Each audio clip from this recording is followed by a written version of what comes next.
Salut la team, ici Jimmy Floyd pour Hip Hop Corner. Aujourd'hui, on vous présente mon ami Tito Prince pour la sortie de son album Toti Nation 2. Ma montre affiche que c'est mon heure. Je regarde les cieux, mon Dieu me dit fiston, vas-y tu me fais honneur. Un raciste tout fait mon rêve. Contre le devil, je mettrai sa race sous chambre à gaz ou sous les chaînes de slave. Ne t'attends pas à ce que je sois forcément sec, pas ma grosse tête, car c'est fait tricarder le... Tito, merci de nous recevoir. Merci à vous. Parle-nous un peu de ton projet. Héritier du 91, Ouais. même si je sais que t'aimes pas trop ces étiquettes de l'Essonne, tu portes quand même un certain flambeau. Moi j'ai eu la chance de te connaître via Olkinry sur différents projets où tu as pu paraître avec lui. Explique-nous le rôle qu'il a eu dans ta carrière au tout départ. Est-ce qu'il a eu une place prépondérante? Parce que c'est clair, c'était ta première pointure qui a pu t'aider à te faire un nom au sein du milieu. Ouais, bon, déjà, c'est pas que je porte pas trop, que j'aime pas trop l'étiquette de l'Essonne. J'ai grandi là-bas, tu vois, donc voilà, je suis très fier d'où je viens. Je booste même mes bergeries et Yozo, je suis là et on est ensemble. Mais c'est juste que je passe au-delà de ce message, juste des murs du nom du département, comme je dis dans le morceau Liderneux. Pour Olkinry, c'est voilà, lui justement, on avait une proximité. Lui c'est Evry, moi c'était Vigny-sur-Seine-Draveil. Donc voilà, lui il a entendu parler de mes sons, etc. dès mes débuts. Et on avait des managers en connexion un petit peu. Lui c'était Lion, son manager de l'époque. Moi c'était Pridi et du coup ils sont connectés. Lui il a connu mes sons. Et direct je l'ai invité sur le morceau Détruire pour reconstruire. C'était mon premier feat avec quelqu'un de renommé. Tu vois, et de reconnu, une rosta, tout simplement. Et après, lui, il m'a invité sur 4 projets à lui, tu vois, je veux dire. Donc, c'est vraiment un des premiers de mes repères dans l'industrie qui m'a mis de la lumière. C'est pour ça que jusqu'à aujourd'hui, je fais un concert, je l'invite, tu vois. Il y a des morceaux, des fois on fait, des fois on n'en fait pas, des fois c'est des morceaux qui ne sortent pas, qui ne sont pas médiatisés et tout ça, qui ne sont pas sortis tout simplement, mais on est toujours ensemble. On est toujours ensemble. La preuve, là même, on est un peu dans le même label à Kézit, tu vois. D'accord, ok. Bon, effectivement, en plus, il vient de signer tout récemment, si je dis pas de bêtises, Olkinry. C'est des choses qu'on parlait déjà ensemble. Nous, on parle de tout, de la vie de famille, de trucs. Non, on parle pas seulement que du rap, on est vraiment comme ça. Et voilà, lui, c'est tout récent qu'il est arrivé là, chez Kézit. D'accord, on continue toujours dans les débuts. Ton père était dans le milieu de la musique déjà. Raconte-nous un petit peu ça. Est-ce que ça t'a aidé aussi, ça t'a influencé pour justement poursuivre cette carrière-là ou pas du tout? Est-ce que c'est juste le fruit du hasard que tu as embrassé cette voie? Ouais, il n'y a pas de hasard, mais pour moi, j'étais très petit quand il était producteur. Il a produit Papa Wemba, il a produit le groupe de Papa Wemba, Viva la Musica. Et il a fait jouer le premier concert de Kofi aussi en Europe, au Bataclan. C'était mon daron qui était à la production de son concert. Et du coup, moi j'étais petit, tu vois, Papa Wemba, je le voyais, j'étais tout petit. Et je savais même pas qu'un jour je ferais de la musique. Je te parle de ça, j'avais 5 ans, 5-6 ans, tu vois. Je savais même pas. Et du coup, sur une des pochettes, même du groupe de Papa Wemba, c'était moi qui étais sur la pochette. Il y a un petit que, pour ceux qui suivaient la musique congolaise, la musique kanf à l'ancienne, je devais avoir 4 ans, 5 ans, et j'étais sur la pochette du disque qui se vendait au bled partout. Jusqu'à aujourd'hui, les gens ne savent même pas que c'est. Ah, ça c'est du très très lourd. Donc Toti, après ton premier album, bon, tu as fait plusieurs petits projets et compagnie. Ce qui ressort de ton image, c'est que tu es incasable. On peut pas te mettre dans une case de musicale. T'es à part. De par tes instrus, de par ton côté texte, écrit. Raconte-nous cette chose qui fait ta différence là. Bah déjà, je je suis un ingrédient bizarre un peu dans le rap. Déjà, je suis un mec, déjà, pour mes influences, je pouvais écouter, comme mon daron il produisait, il était beaucoup dans la musique, je pouvais écouter comme des noms que je t'ai cités, Papa Wemba, Evo Loco, les groupes locaux, des grands calés, des anciens qui chantaient Indépendance Cha-Cha et tout, jusqu'à des Phil Collins, jusqu'à des Stings, jusqu'à des Tracy Chapman, jusqu'à des Lucky Dub, du reggae, etc., du rap en même temps, du vrai rap, du gangstar, du truc. Donc déjà j'ai une influence musicale déjà très, très variée, très ouverte. Et en plus, j'ai aussi grandi dans le gospel. Mes parents ils allaient à l'église. Donc du coup, là-bas, tu as aussi un style de musique supplémentaire. Et je pense que le mélange de tout ça a fait que je sois aussi différent. Je pense aussi le fait que je sois le premier chrétien aussi qui rappe, et ben ça me fait aussi une différence, un décalage, un message différent, un discours différent et des instruments différentes aussi. Clairement, là-dessus, justement, je vais rebondir dessus, sur le côté où ta foi qui ressort énormément dans plusieurs morceaux.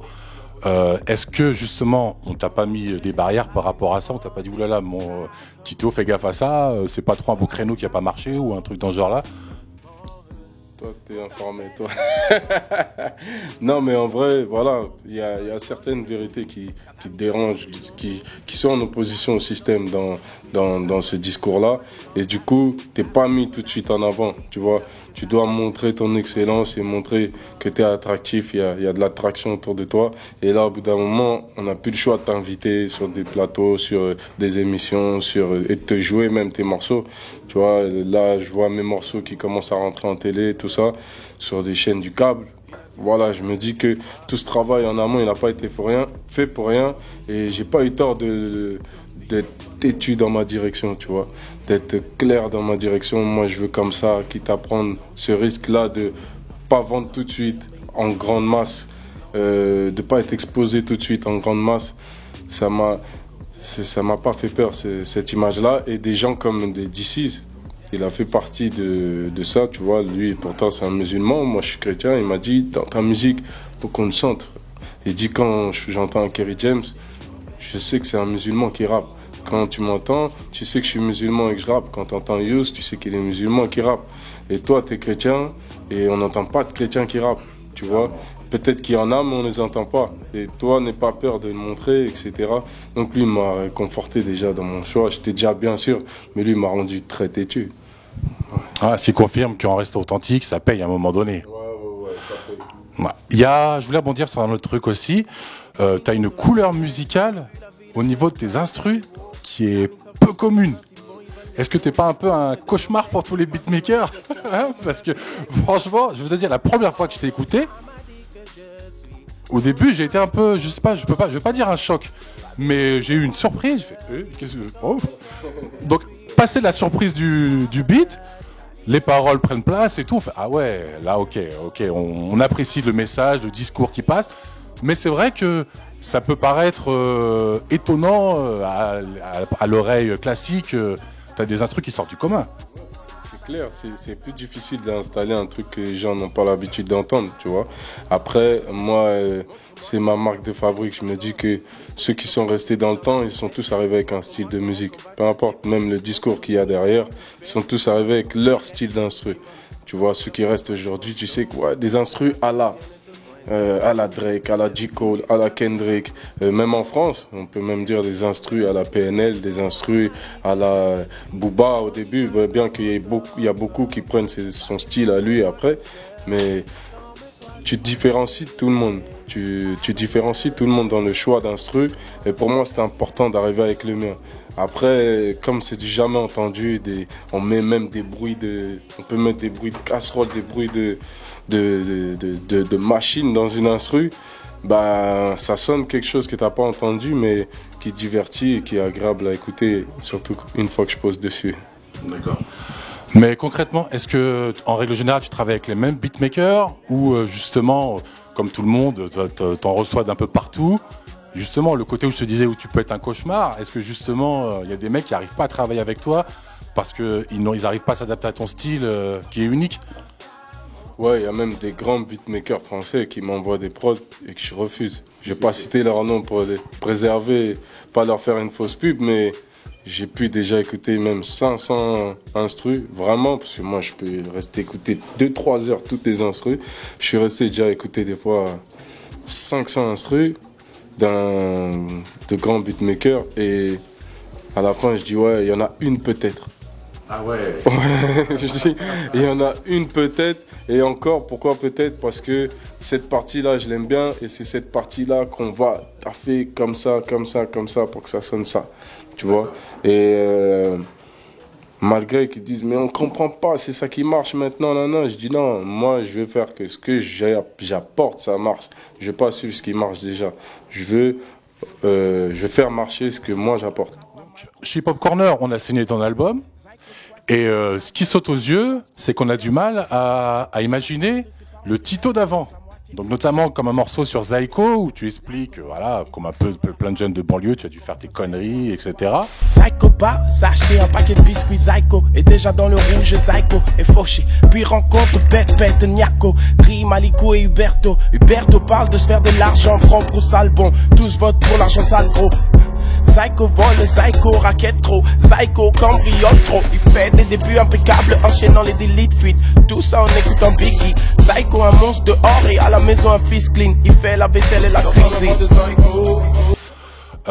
Il y a une sacrée évolution au niveau de ton personnage parce que quand je te vois là, c'est le mec posé, réfléchi, croyant, donc il y a des valeurs et qui les véhicule un maximum dans ses morceaux.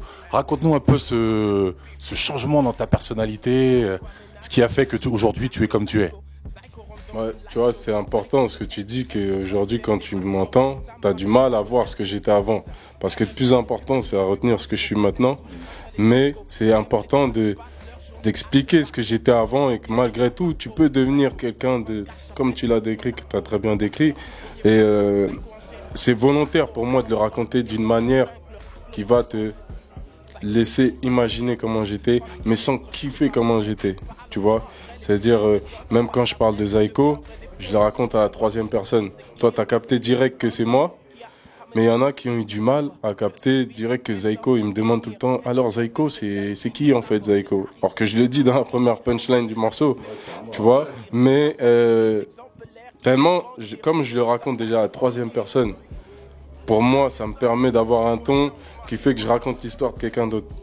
Tu vois, Zyko, il a fait ci, il a fait ça. Si je raconte ça me met trop dans le personnage, comme si je glorifie ce que j'ai fait, tu vois. Tandis que là, c'est pour montrer, j'ai vécu ça, tu vois. Mais malgré tout, regarde ce que je suis en train de faire aujourd'hui.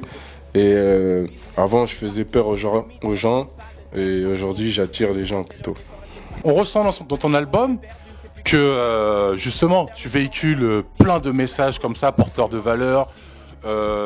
Mon ami Paraclétos, Divin MC, on ressent justement ce Tito qui a changé, qui a évolué et qui reste vrai, droit dans ses bottes, et qui a un tas de choses à raconter.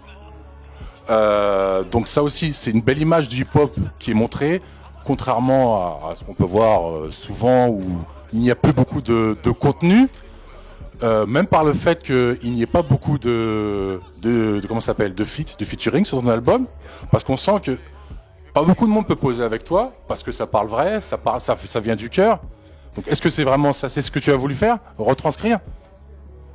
Ouais, j'ai vraiment voulu parler de tout de moi, tu vois.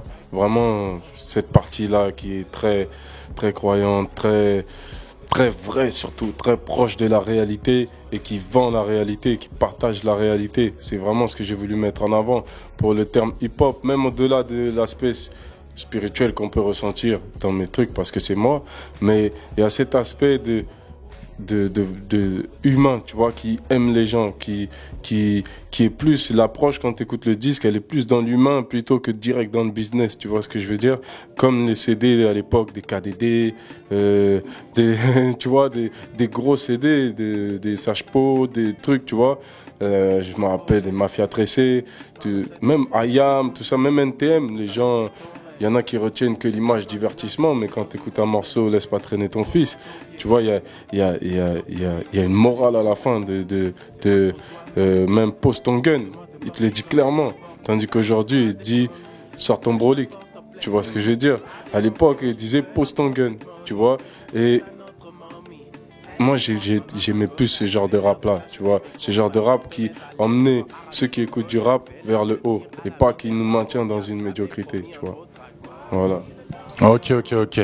On te remercie, Tito. On vous invite tous à aller acheter cet album, Tito Nation 2, sorti le 9 décembre. Tu veux des chansons d'amour, on y est. Je fais de toi une star, man, on y est. Voici le love song. Voici le love song.